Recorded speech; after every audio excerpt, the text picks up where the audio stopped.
Πόσες φορές έχεις φάει ένα μανιτάρι χωρίς να αναρωτηθείς από πού προέρχεται? Πόσες φορές έχεις περπατήσει σε ένα δάσος χωρίς να ξέρεις ότι κάτω από τα πόδια σου απλώνεται ένα τεράστιο ζωντανό δίκτυο που συνδέει τα δέντρα μεταξύ τους, επικοινωνεί, ανταλλάζει τροφή, ακόμα και πληροφορία?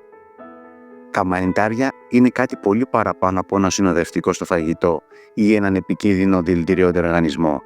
Είναι αρχαίοι, πανταχού παρόντες και τολμώ να πω έξυπνοι οργανισμοί. Σήμερα θα γνωρίσουμε τον αόρατο κόσμο των μυκητών, θα ανακαλύψουμε πώς λειτουργούν, τι ρόλο παίζουν στον πλανήτη, πώς μας επηρεάζουν και γιατί τελικά ίσως να είναι από τα πιο σημαντικά πλάσματα της Γης.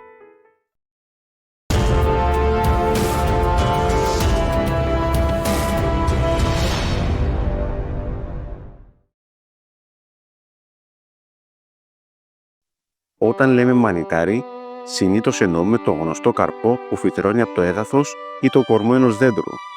Στην πραγματικότητα όμως, αυτό είναι μονάχα η κορυφή του παγόβουνου. Το κύριο σώμα του μύκητα είναι το μυκήλιο, ένα δίκτυο από λεπτές λευκές ίνες που μοιάζουν με ρίζες. Απλώνεται υπόγεια, διαπερνά το έδαφος, το ξύλο, ακόμα και τα έντομα ή τα νεκρά ζώα. Το μυκήλιο είναι ο εγκέφαλος του οργανισμού. Είναι αυτό που αναπτύσσεται, απορροφά θρεπτικά συστατικά και παίρνει αποφάσεις. Σκέψου το σαν ένα υπόγειο ίντερνετ της φύσης. Ένα τεράστιο δίκτυο που συνδέει οργανισμούς, ανταλλάσσει χημικά σήματα και διαβάζει το περιβάλλον. Το μεγαλύτερο γνωστό μυκήλιο βρίσκεται στο όρυγον των Ηνωμένων Πολιτειών. Είναι ένα τεράστιο άτομο του είδους αρμιλάρια που καλύπτει πάνω από 9 τετραγωνικά χιλιόμετρα και έχει ηλικία περίπου 2.400 ετών. Πρακτικά, πρόκειται για το μεγαλύτερο γνωστό ζωντανό οργανισμό στην Γη. Δεν έχουν εγκέφαλο, δεν έχουν νευρικό σύστημα κι όμως οι μύκητες φαίνεται να παρουσιάζουν χαρακτηριστικά νοημοσύνης. Σε ένα εντυπωσιακό πείραμα, οι επιστήμονες τοποθέτησαν μύκητες μπροστά σε λαβυρίνθους με τροφή στο τέλος. Το μυκήλιο δεν κινήθηκε τυχαία. Σκέφτηκε. Άρχισε να αναπτύσσεται προς τη πιο σύντομη διαδρομή, εγκαταλείποντας τα υπόλοιπα μονοπάτια. Έκανε μια υπολογισμένη επιλογή. Σε άλλα πειράματα, οι μύκητες θυμούνται εμπειρίες. Όταν εκτεθούν σε ερεθίσματα, αλλάζουν τον τρόπο που αναπτύσσονται την επόμενη φορά. Αυτό λέγεται πρωτομάθηση, κάτι που βλέπουμε σε πολύ απλούς οργανισμούς όπως οι αμοιβάδες. Το μυκήλιο επίσης στέλνει ηλεκτρικά σήματα, παρόμοια με αυτά των νευρώνων. Αυτά τα σήματα αυξάνονται στη συχνότητα όταν ο μύκητας εκτεθεί σε τροφή ή σε απειλή. Ίσως δεν μιλάμε για σκέψη, όπως την ξέρουμε, αλλά μιλάμε για κάτι εντυπωσιακά ζωντανό. Ορισμένοι ερευνητές, όπως ο μυκητολόγος Μέρλιν Σέντρεϊ, πιστεύουν ότι πρόκειται για μια άλλη μορφή νοημοσύνης, πιο αργή, πιο διάχυτη, αλλά ουσιαστική. Και η ερώτηση είναι, τι άλλο μπορούν να καταλάβουν οι μύκητες χωρίς εγκέφαλο? Μείνε στο βίντεο και θα περάσουμε σε πιο εντυπωσιακές πληροφορίες για τους μύκητες. Την επόμενη φορά που θα δεις ένα όμορφο μανιτάρι σε ένα λιβάδι, θυμήσου. Δεν είναι όλα αθώα. Ορισμένα μανιτάρια περιέχουν ισχυρότατες τοξίνες που μπορούν να προκαλέσουν νεφρική ανεπάρκεια, καταστροφή του ύπατος, ακόμα και θάνατο, με ποσότητα μικρότερη από ένα κουταλάκι του γλυκού. Το πιο διαβόητο από όλα είναι το Amanita phalloides, γνωστό ως ο θανατηφόρος αγγελοκράτης.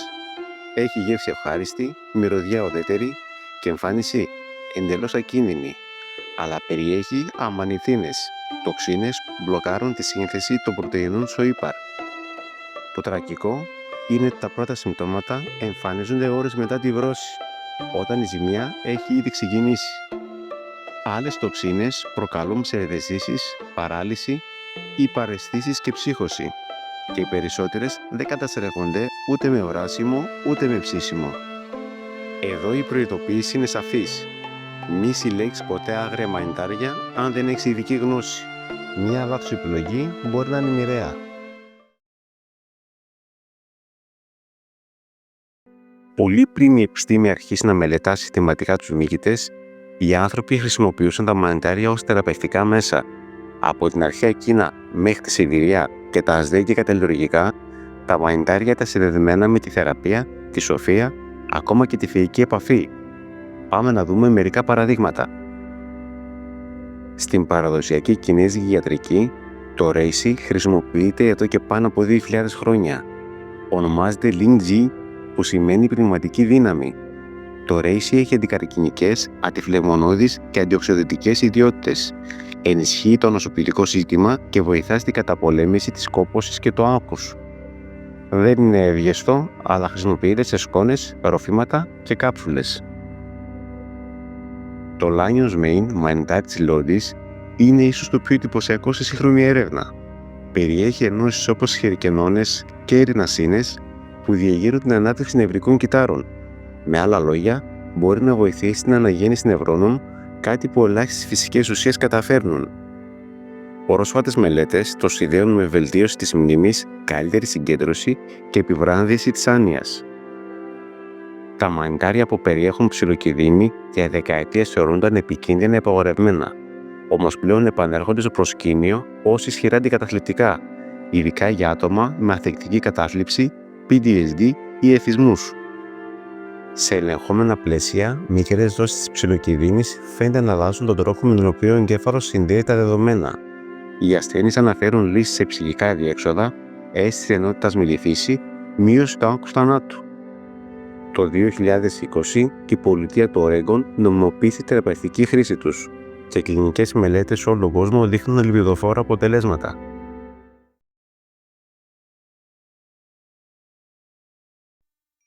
Εκτός από τη διατροφή και την υγεία, οι μύκητες έχουν αρχίσει να παίζουν πρωταγωνιστικό ρόλο στην τεχνολογία και τη βιομηχανία. Το μυκήλιο μπορεί να χρησιμοποιηθεί για την κατασκευή μονοδικών υλικών, τούγρων, ακόμα και επιπλώσεων. Είναι ελαφρύ, ανθεκτικό, βιοδιασπόμενο και παράγεται με ελάχιστα ενεργειακό κόστος. Εταιρείες όπως η Ecovative στις ΗΠΑ ήδη δημιουργούν προϊόντα μυκηλίου για τη βιομηχανία συσκευασίας, αντικαθιστώντας το φελιζόλ. Το μυκήλιο καλλιεργείται ώστε να μοιάζει με δέρμα και ήδη υπάρχουν μπουφάν, παπούτσια και τσάντες από αυτό. Μάρκες όπως η Adidas και Stella McCartney επενδύουν στη τεχνολογία. Είναι vegan, οικολογικό και μπορεί να ανακυκλωθεί πλήρως. Ορισμένοι μύκητες διασπούν τοξικές ενώσεις, ακόμα και πετρέλαιο για τα ενεργά υλικά. Η τεχνική αυτή λέγεται μικροαποκατάσταση. Φαντάσου ένα δάσος που καθαρίζει μόνο του τη μόλυνση μέσω του μυκηλίου. Υπάρχουν πειράματα όπου μύκητες εξουδετερώνουν πλαστικό, τσίχλες και βιομηχανικά απόβλητα μέσα σε ελάχιστο χρόνο.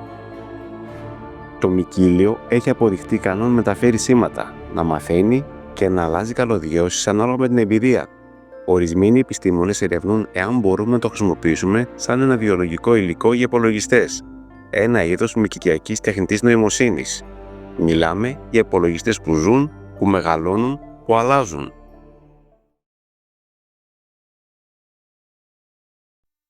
Αν μπορούσε να δεις κάτω από τα πόδια σου στο δάσος, θα βρίσκεις κάτι μαγικό.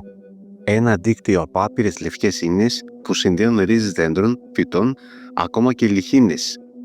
Αυτό το δίκτυο είναι το μυκήλιο και μαζί με τα φυτά σχηματίζουν ένα πολύπλοκο σύστημα ανταλλαγής θρεπτικών ουσιών και πληροφοριών, γνωστό ως το Wood Wide Web. Ο όρος Wood Wide Web επινοήθηκε για να περιγράψει αυτό το οικολογικό ίντερνετ. Μέσα από το μυκήλιο τα δέντρα μιλούν. Αν ένα δέντρο δεχτεί επίθεση από έντομα, στέλνει χημικά σήματα συναγερμούς σε γειτονικά δέντρα, που με τη σειρά τους αρχίζουν να παράγουν άμυνες.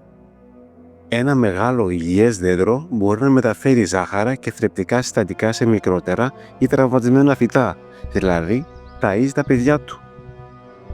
Η συνεργασία αυτή λέγεται συμβίωση μυκόρυζας. Οι μύκητες παίρνουν ζάχαρα από τα φυτά, τους δίνουν σε αντάλλαγμα νερό, φόσφορο και άζωτο, που δύσκολα θα βρίσκαν μόνα τους. Αυτό σημαίνει ότι κανένα δέντρο δεν είναι πραγματικά μόνο στο δάσος.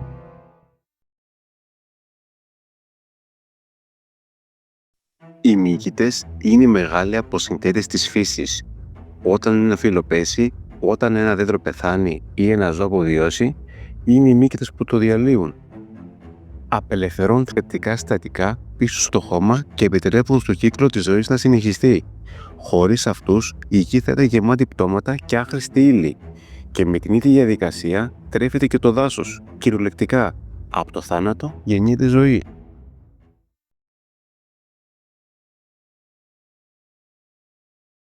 Στο σταυροδρόμι της οικολογικής χρήσης και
και να επιβιώσουμε. Τα μανιτάρια δεν είναι απλώς φαγητό. Είναι τεχνολογία, θεραπεία, οικοσύστημα.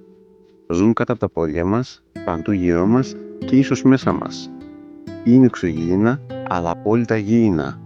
Μήπως ήρθε η ώρα να σταματήσουμε να τα αγνοούμε? Αν σου άρεσε αυτό το βίντεο, κάνε like, εγγραφή και άφησε μου σχόλιο. Τι σε εντυπωσίασε περισσότερο στα μανιτάρια?